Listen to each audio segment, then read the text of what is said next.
سب سے پہلے میں شکریہ ادا کرتا ہوں کمیٹی کے ذمہ دار حضرات کا کہ انہوں نے یہ میٹنگ منعقد کر کے یکساں سول کوڈ کے سلسلے میں عوام کی رائے کو جاننا چاہا اور عوام کی رائے جان کر کے قانون کے بارے میں غور و فکر کرنا چاہا۔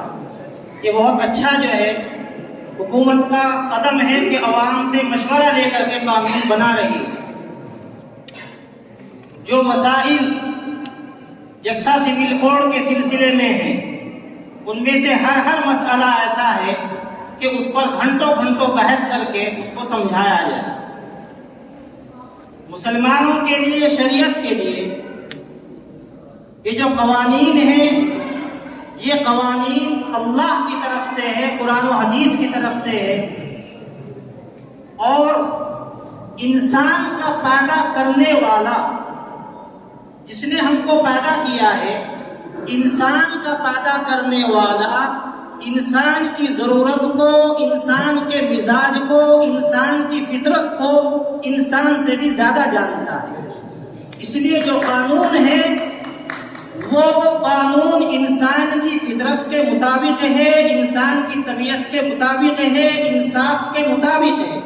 شریعت کا کوئی بھی قانون سماج کے خلاف، انسانیت کے خلاف نہیں۔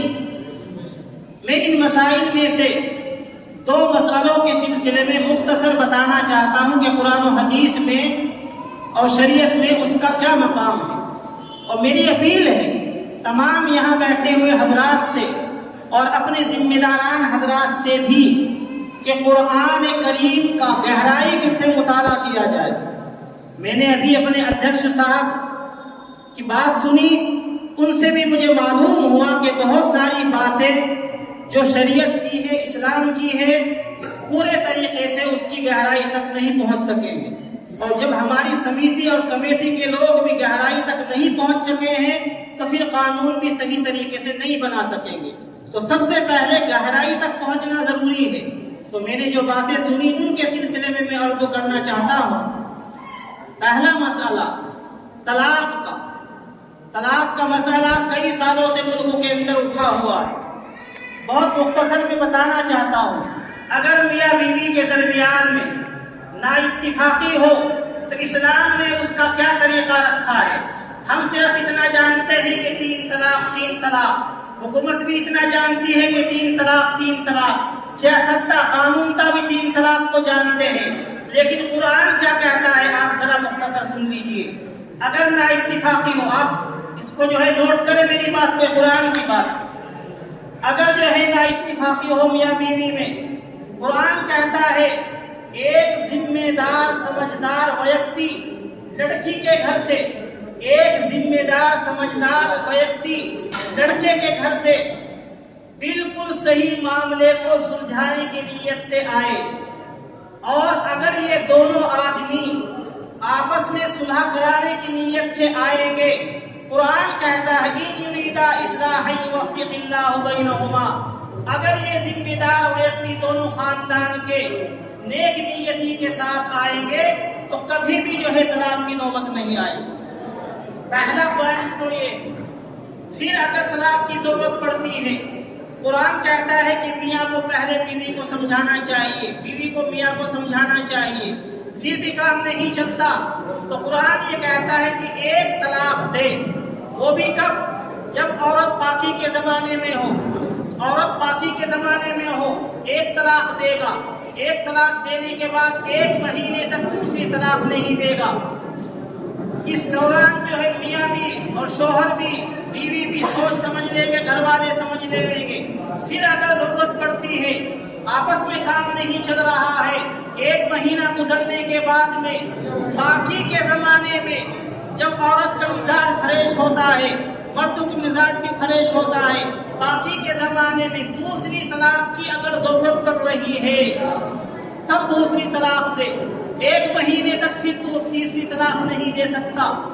اول تو 1 طلاق دینے کے بعد بھی کام چل جائے گا، 2 طلاق دینے کے بعد بھی کام چل جائے گا، اور ہماری شریعت یہ کہتی ہے کہ تیسری طلاق کی نوبت نہیں آنی چاہیے۔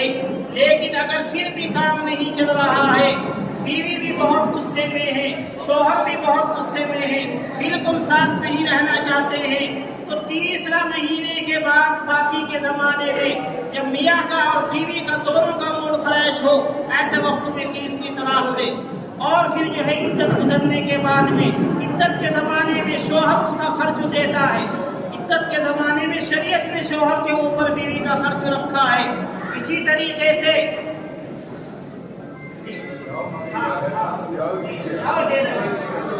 ایک بات اور جو ہے میراث کے سلسلے میں بات آئی، چونکہ یہ جو ہے مشورہ ہے، کم سے کم ہمارے ذمہ داروں کو پتا چلنا چاہیے ایک تو میں بینڈ کو جو ہے مختصر اشارہ کیا ہے، دوسرے بینڈ کو میں چھیڑتا ہوں، دوسرا بینڈ اس کی آواز سبھی کی طرف سے ہو جائے گی باتیں سب ایک ہی مہینے بعد کافی ہے۔ دوسرا پوائنٹ پر میں بات کرنا چاہتا ہوں، دوسرا پوائنٹ میراث کے سلسلے میں، میراث کے سلسلے میں ہمارے اندر تعلیم نہیں ہے، عورتوں کے اندر تعلیم نہیں ہے۔ ہماری حکومت کو چاہیے کہ دنیاوی تعلیم بھی اور دینی تعلیم بھی عورتوں کے اندر بھی مضبوطی کے ساتھ میں لائی جائے۔ عورتوں کے اندر تعلیم نہیں ہے، اسی وجہ سے ہماری جو ہے ماننے پرمکھ صاحبہ جو ہے ہمارے سامنے یہ کہہ رہی ہے کہ عورت گھر آ جاتی ہے، کوئی اس کا پوچھنے والا نہیں ہے۔ اگر قرآن کی تعلیم کا ہمیں پتہ ہوگا، عورت گھر اکیلی نہیں آتی۔ میراث کے سلسلے میں ہم بتائیں، شریعت نے عورت کو بہت سپورٹ کیا ہے۔ نمبر ایک طرف سے نہیں، 4 طرف سے عورت کو میراث ملتی ہے۔ ایک طرف سے نہیں، 4 طرف سے عورت کو میراث ملتی ہے۔ سب سے پہلے عورت بیٹی ہے، باپ کی طرف سے میراث ملتی ہے۔ دوسرے نمبر پر عورت بہن ہے، بھائی کی طرف سے میراث ملتی ہے اگر ماں باپ نہیں ہے۔ تیسرے نمبر پر عورت جو ہے بیوی ہے، شوہر کی طرف سے جو ہے عورت کو میراث ملتی ہے۔ چوتھے نمبر پر جب بڑی ہوتی ہے، عورت ماں بنتی ہے، ماں کو بیٹے کی طرف سے میراث ملتی ہے۔ یہ کہا جاتا ہے، ہمیں پتہ نہیں ہے کہ عورت گھر آ جائے کہ کوئی پوچھنے والا نہیں ہوگا۔ ہمیں چاہیے کہ اسلام کو سمجھے، قرآن کو سمجھے۔ عورت کو 4 طرف سے میراث ملتی ہے، 4 طرف سے، اور یہ کہا گیا کہ مرد کو پورا حصہ ملتا ہے، عورت کو اس کا آدھا ملتا ہے۔ مرد کے کاندھے پر باپ کے خرچوں کا بوجھ ہے، بیوی کے خرچوں کا بوجھ ہے، ماں کے خرچوں کا بوجھ ہے، بچوں کے خرچوں کا بوجھ ہے۔ عورت کے کاندھے پر کسی کے خرچوں کا بوجھ نہیں ہے۔ جو اس کو آدھا مل رہا ہے وہ جو ہے مرد سے زیادہ مل رہا ہے، آدھا بھی مرد کو جتنا اس سے زیادہ بیٹھتا ہے، اس کے کندھے پر کسی کے خرچوں کا بوجھ نہیں ہے۔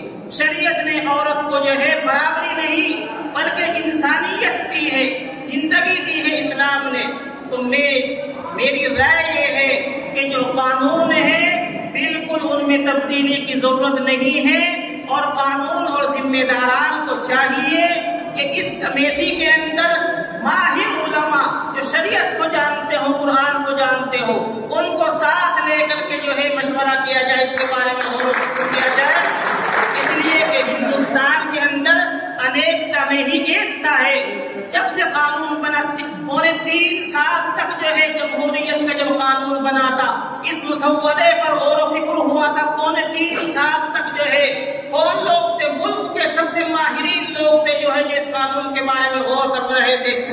انگریز کے زمانے میں کیا ہوا ہمیں اس سے کوئی لینا دینا نہیں ہے۔ ملک آزاد ہوا تو آزادی کے بعد ایک قانون پر جو ہے بحث ہوتی رہی، ماہرین جو ہے تعلیم یافتہ لوگ غور و فکر کرتے رہے، انہوں نے جو ہے یہ سمجھا کہ انیکتا میں ہی ایکتا ہے، جمہوریت میں ہی ایکتا ہے۔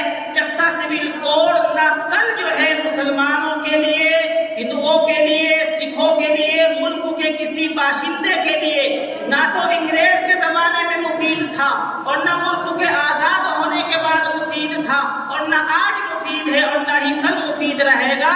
یہ انسانیت کے لیے زہر ہے، نقصان دہ ہے۔ اللہ تبارک و تعالیٰ ہم سب کو مدد فرمائے، اور جو آپ حضرات کا شکریہ کہ آپ حضرات حضرات نے اس کے بارے میں غور و فکر کیا.